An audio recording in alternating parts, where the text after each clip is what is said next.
안녕하십니까, 송영대입니다. 오늘은 상제님은 누구이신가에 대해 알아보겠습니다. 인류는 고대로부터 하느님을 찾아왔고 각 민족마다 문화권마다 각기 다른 언어로 하느님을 불러왔습니다. 특히 우리 민족은 1만 년의 장구한 역사 속에서 우주의 통치자 하느님을 가장 먼저 알고 불러온 민족이었습니다.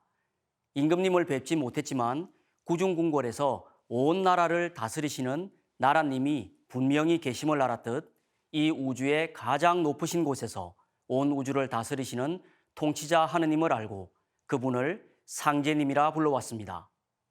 상제란 윗상자 하느님 제자로 천상의 지존 무상하신 우주의 통치자 하느님이란 뜻입니다. 제자를 흔히들 임금님 제로 알고 있으나 본래는 하느님 제자입니다. 우리 역사 문화를 살펴보면 상제님을 모시는 문화가 있는데 대표적인 사례가 천제 문화입니다.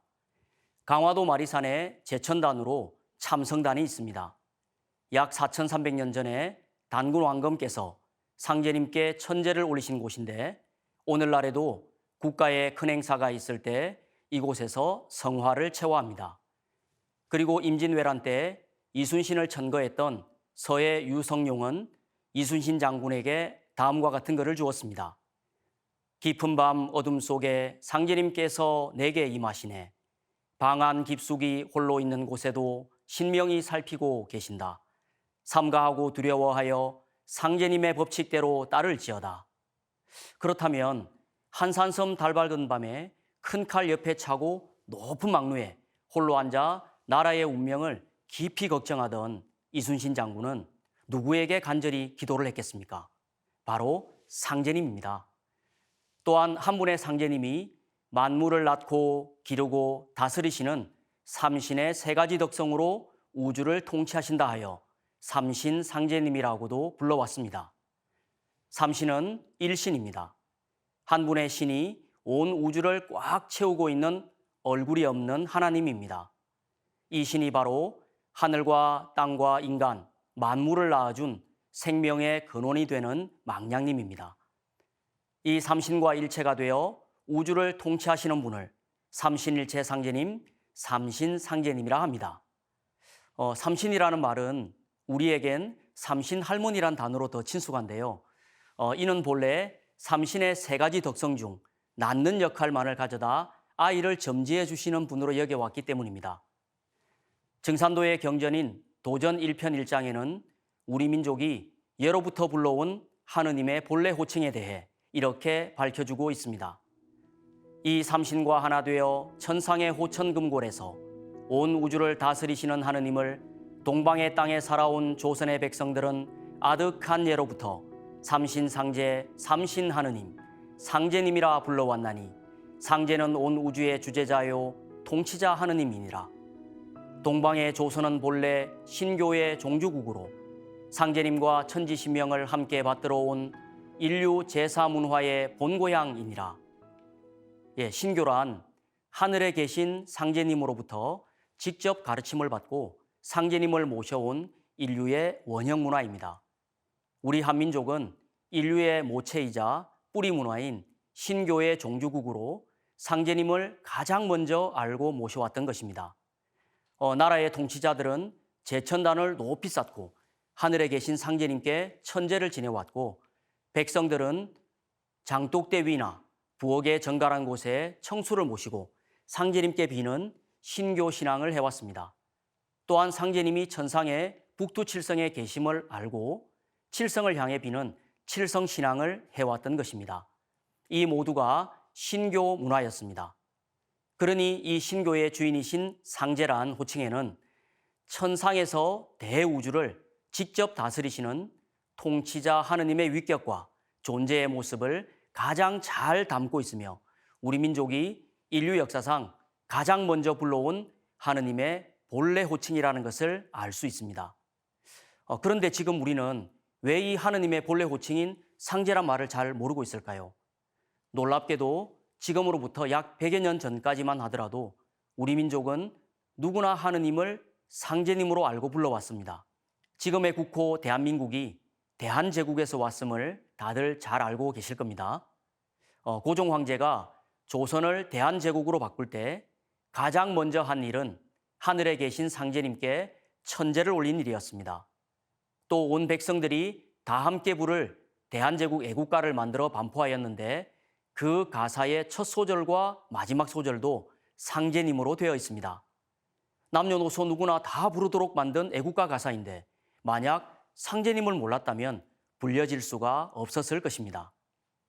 이렇듯 우리 민족은 위로는 나라님에서부터 아래로는 모든 백성들에 이르기까지 누구나 하느님을 상제님으로 불러왔습니다.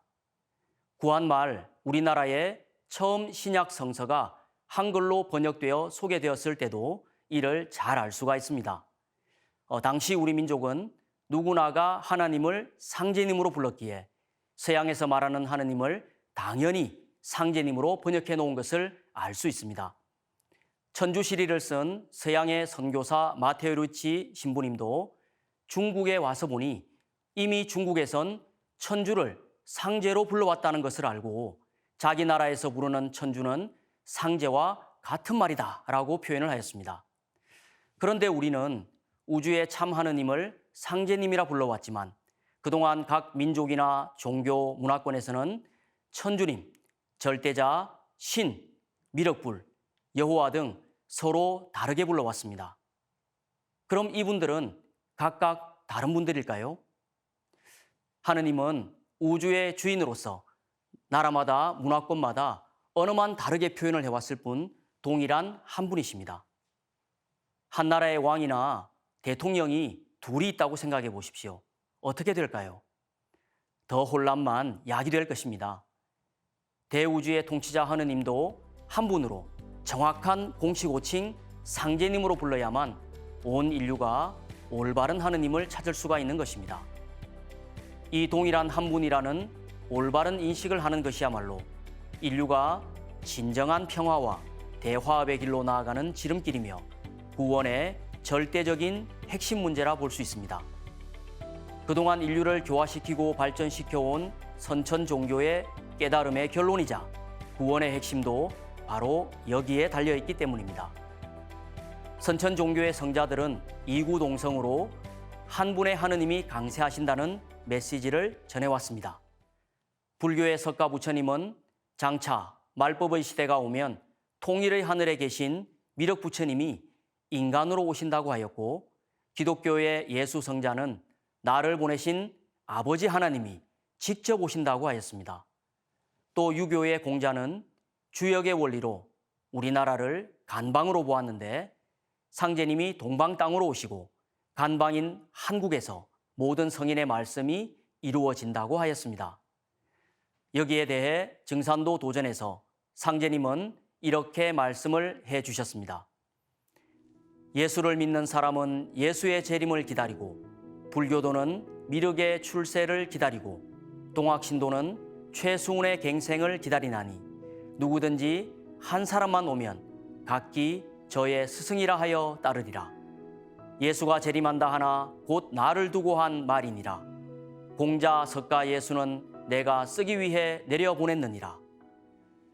이 말씀은 공자 석가 예수를 보내신 분은 여러 사람이 아니라 동일한 한 분의 하느님이신 상제님이시며, 선천의 성자들은 자신들을 내려보내신 상제님이 이제 우주의 가을철을 맞아 인간 세상에 직접 오신다는 것을 알렸다는 것입니다.